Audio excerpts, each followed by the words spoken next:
here from Peach Guitars, and we're at the start of 2020, and what we've actually done this time is reflect back as to what we were doing at the start of 2019 when Gibson launched their original collection of guitars. It was a big hit for them. It really showed that Gibson had got back on track, and what they're doing for 2020 is focusing all their efforts and attention to their sister brand Epiphone, and the results speak for themselves in this new line of Inspired by Gibson collection for Epiphone. So what they wanted to do was really mirror image a lot of the stuff that they really pioneered bringing back in 2019 for the Gibson core collection of guitars, and just scale them down to the Epiphone price point that most people will find a little bit more accessible, and maybe even spark a little bit more interest in certain models that you might not have considered before. And that's been given way to the fact that they've introduced some new models for this new Epiphone collection as well that we've never seen from Epiphone under that brand before. So let me talk you through some of the new models. A lot of this is going to be very familiar, and if you want any more info on the kind of specifics of these guitars, you can actually cross-reference the video that we made around this time last year talking about the Gibson original collection. Right, so there's three guitars that you can see here. Obviously I'm holding a Les Paul Standard. Over my shoulder I've got one of the SGs, and over the other shoulder I've got one of the new examples of the new type of guitars that Epiphone have introduced this year by way of the Specials and the Juniors. Okay, so I want to break this video down into three different parts. I'm going to focus on the Les Pauls, the SGs, and also the new addition to the line, the Specials and the Juniors. Right, so let's start out with the big guns from Epiphone this year. We're looking at the upgrades to the Les Paul Standard line. So what they've done is they've mirrored exactly what they did with the Gibson series last year, and they've distilled it down to a 50s style and a 60s style. And basically the main differences here is that the 50s model, which I'm holding right now, has the classic Kluson tuners and a slightly larger neck profile, whereas the 60s guitar over my shoulder there gives you Grover tuners and a slightly slimmer neck profile. And I think that just by distilling it down to the basics here really gives people a better idea of what they're looking for out of a Les Paul style guitar. All of these Les Pauls also feature Epiphone's Pro Bucker pickups, and there's also been significant upgrades to the electronics in terms of the fact that you've got 50s wiring and CTS electronics on these guitars, which basically mean that your tone stays intact. As soon as you roll down the volume, you don't lose any of those high frequencies anymore. As well as the usual array of sunburst finishes on these guitars, you've now got a couple of exclusive finishes to the 50s and 60s models respectively. The 50s you can get a gold top finish now, and with the 60s guitars you have a very cool ebony finish. Okay, so it's also worth pointing out, never worth forgetting, that Les Paul Customs also exist. I think they're some of the coolest guitars around, and a white Les Paul Custom like this is one of the most visually striking guitars still to this day. They made a couple of changes, including the addition now of the Pro Bucker pickups in the custom model, and they basically just sound and play better than ever, again with those electronic upgrades too.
Okay, so with the SGs, they've broken them down into three different groups for this year. You've got the SG Standard now, with the cool Batwing pickguard on this guitar, available in Alpine White and a couple of other exclusive finishes.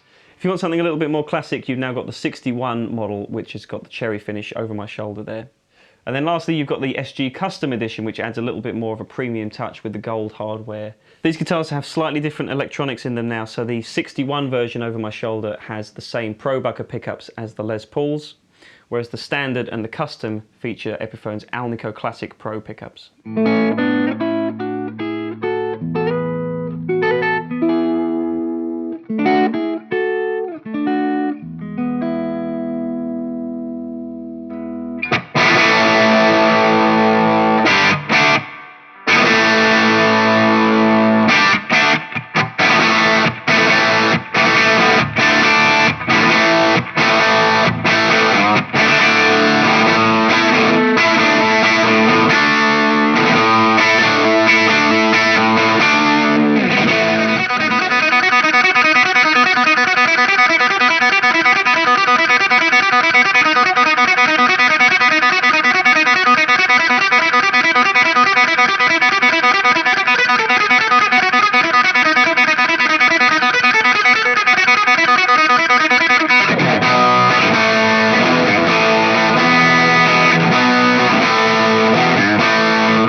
So on to the brand new edition for the 2020 lineup. As they did with Gibson guitars for 2019, Epiphone are now launching some juniors and some specials into their lineup. So I'm holding the Les Paul Junior, which is available in a couple of really cool finishes. This is obviously a tobacco burst, single dog ear P90, all the classic kind of formula that makes these guitars so great to play and great to listen to. Hopefully the clips you're going to hear will just kind of exemplify exactly what these guitars are about. And I think it's fantastic that these guitars have now made their way to the Epiphone line of products too. So over my shoulder there's a couple of other variants. You've got a Les Paul Special, which has got two soap bar P90 pickups, and rather interestingly they've also got the fantastic SG Special in the gorgeous Pelham Blue finish too.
Okay guys, thank you so much for watching this video. As always, I hope that you've enjoyed the clips of each of the guitars you've heard in this video. If you have and you want to find out any more about Epiphone's products for 2020, you can of course find out all the information that you want to know at peachguitars.com. So make sure you go there right after you finish watching this video. Make sure you give us a like and comment down below as well if you've enjoyed it, and make sure that you're subscribed to the Peach Guitars YouTube channel too.